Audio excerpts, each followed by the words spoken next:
Alors ce colloque de la Maison de la Chimie, c'était la France peut-elle se passer d'une ressource, point d'interrogation, des hydrocarbures de schiste, et puis l'interdiction française, comment en sortir? Comment sortir de l'interdiction française? On disait tout à l'heure, à propos de la loi du 13 juillet. Alors, il y a évidemment là un double langage de la part du gouvernement, puisque le président de la République a déclaré à Nantes, en particulier, il a redit. Merci. Il a redit à Nantes, il n'y aura pas de fracturation hydraulique en France.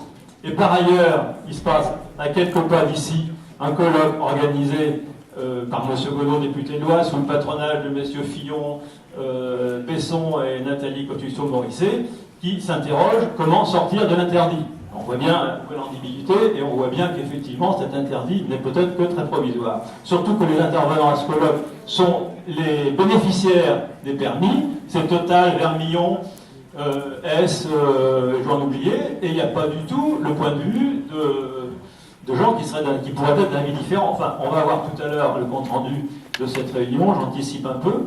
Et puis, comme on dit si bien M. Gonod, la démocratie, c'est le débat. Bien. Bon. Mais on n'a pas notre place au colloque à la Maison de la Chimie. Place à 95 €, entre parenthèses. Et où les intervenants ont ni la parole, et il n'y a pas de... Donc ici, vous avez de la chambre, auto chaud, c'est gratuit, et vous avez la parole.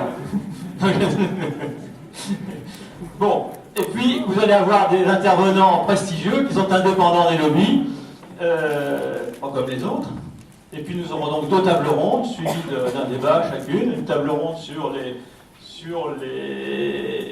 dangers, sur l'état de la science vis-à-vis des exploitations par gaz de schiste, et puis un autre débat, c'est nous, c'est pas comment sortir de l'interdit, c'est il faut maintenir et renforcer l'interdit, mais dans ce cas-là, quelles sont les solutions alternatives? Voilà, donc ça c'était l'introduction. Les moyens de pression, on ne l'a pas prévu, mais enfin, oui, on peut. Enfin, c'est ce qu'on fait, là, aujourd'hui, c'est quand même... Je voyais tout à l'heure un article dans Le Parisien qui relate ces différents colloques et qui dit qu'effectivement, les opposants au gaz de schiste n'ont pas baissé la garde et que face au colloque de la Maison de la Chimie, ils organisent leur contre-colloque. Et donc, nous sommes très fiers d'avoir pu énerver M. Gonod.